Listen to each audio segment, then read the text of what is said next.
হয়, গোলাঘাটৰ জোৱাই সকলোৰে আদৰৰ সকলোৰে মৰমৰ জুবিন গাৰ্গৰ ৰাজহুৱা আদ্যসদ্য আজি গোলাঘাটৰ সমন্বয় ক্ষেত্ৰত অনুষ্ঠিত হৈছে।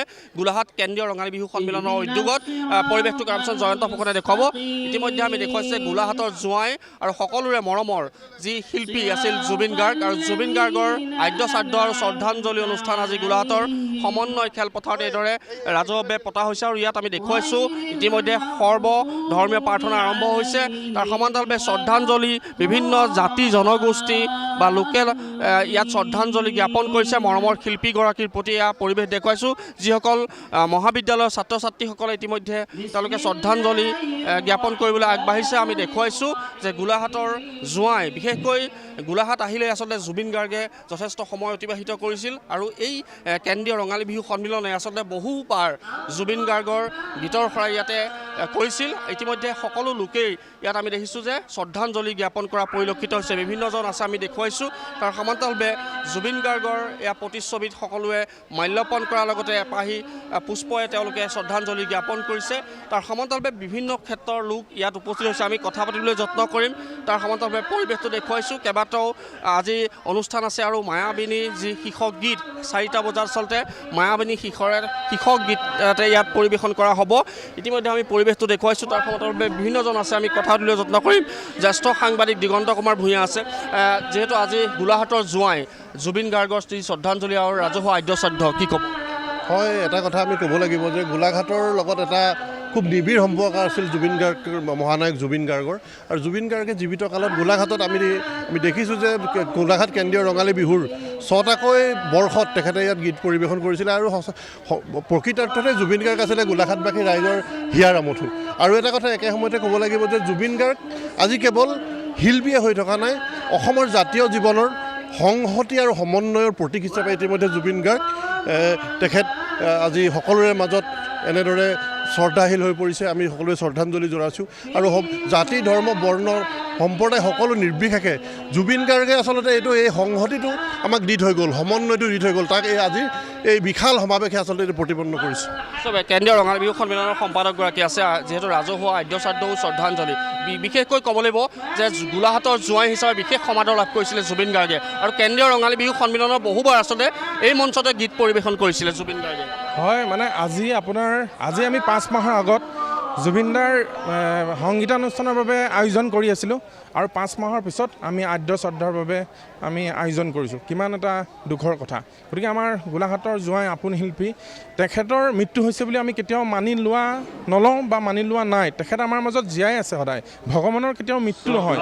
গতিকে আমি তেখেতলোকক জীয়াই ৰাখিব লাগিব। মাথো আমি আজি এই আদ্যশ্ৰদ্ধাৰ আনুষ্ঠানিকতা পূৰণ কৰিছোঁ, যিহেতু আমাৰ সমস্যৰে গোলাঘাটবাসী ৰাইজে সেৱা জনাইছে তেখেতৰ শ্ৰীচৰণত, যে তেখেতৰ শান্তিত থাকক, ভালকৈ থাকক, আৰু পুনৰ জুবিন গাৰ্গ হিচাপে আমাৰ মাজত আহক, এয়াই সকলোৱে কামনা কৰিছে। আৰু আজি এই য'ত সমন্বয় ক্ষেত্ৰত আমি ৰৈ আছোঁ, তাত আমি আদ্যশ্ৰদ্ধাৰ আয়োজন কৰিছোঁ। বিভিন্ন ধৰণৰ ধৰ্মীয় প্ৰাৰ্থনা হ'ব, তাৰপাছত গায়ন বায়নৰ বিভিন্ন ধৰণৰ মাংগলিক অনুষ্ঠানৰ পাছত যিহেতু মায়াবিনী ৰাতিৰ বুকুত, এইটো এটা আমাৰ বাবে আজি প্ৰাৰ্থনা, অসমবাসী ৰাইজৰ বাবে প্ৰাৰ্থনা। গতিকে আমি সমস্যৰে 10,000তকৈ অধিক লোকে আমি ইয়াত 4টা বজাত সমাৱেশ হৈ পেলাই একেলগে আমি সকলোৱে মায়াবিনী ৰাতিৰ বুকুত শীৰ্ষক গান গাম।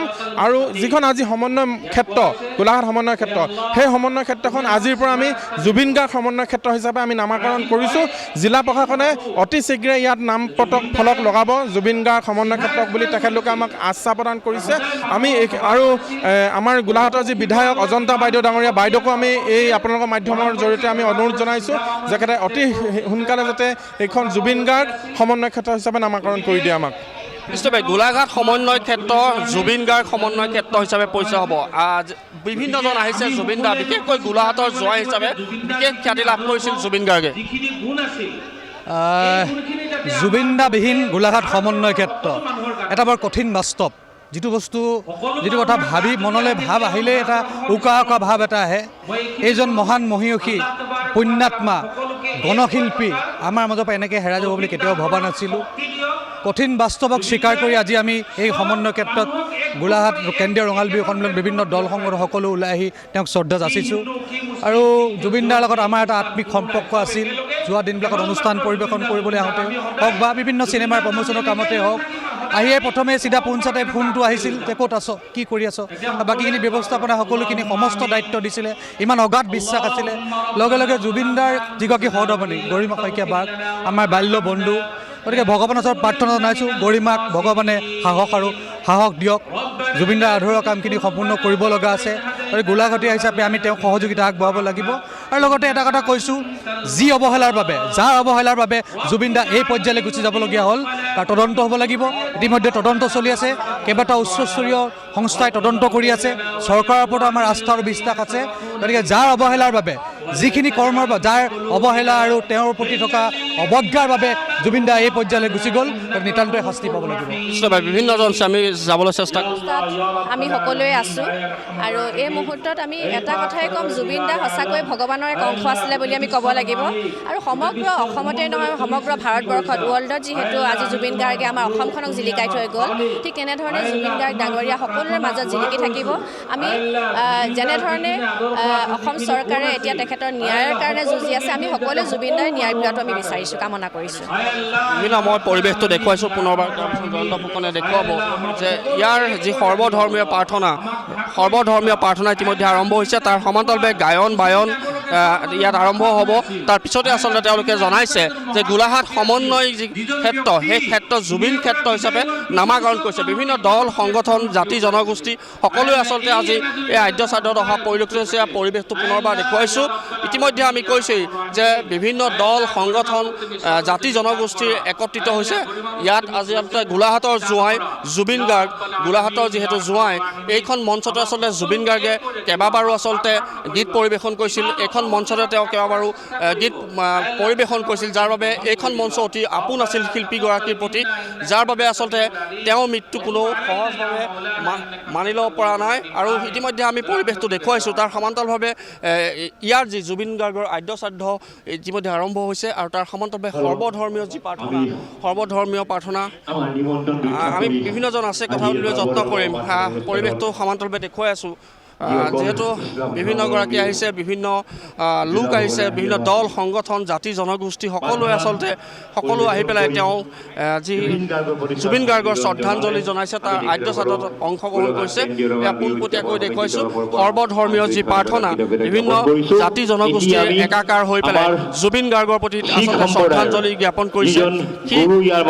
হিন্দু, মুছলিম, শিখ সম্প্ৰদায় সকলোকে আচলতে দেখিবলৈ পোৱা গৈছে সৰ্বধৰ্মীয় প্ৰাৰ্থনাত। তাৰ সমান্তৰালভাৱে গোলাঘাটবাসীয়ে যথেষ্ট স্বতঃস্ফূৰ্তভাৱে সঁহাৰি দিছে, যাতে মৰমৰ শিল্পীগৰাকী যি আদ্য শ্ৰাদ্ধ গোলাঘাটৰ, বিশেষকৈ ক'ব লাগিব গোলাঘাটৰ জোঁৱাই জুবিন গাৰ্গ। আৰু এইখন মঞ্চতে জুবিন গাৰ্গে আচলতে কেইবাবাৰো গীত পৰিৱেশন কৰিছিল।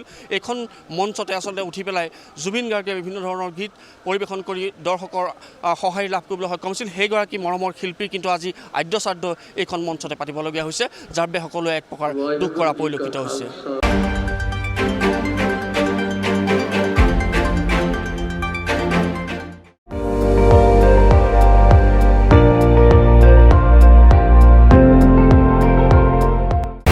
আপুনি চাই আছে ND24, সৰ্বশ্ৰেষ্ঠ নহয়, সৰ্বোত্তমৰ দৌৰা।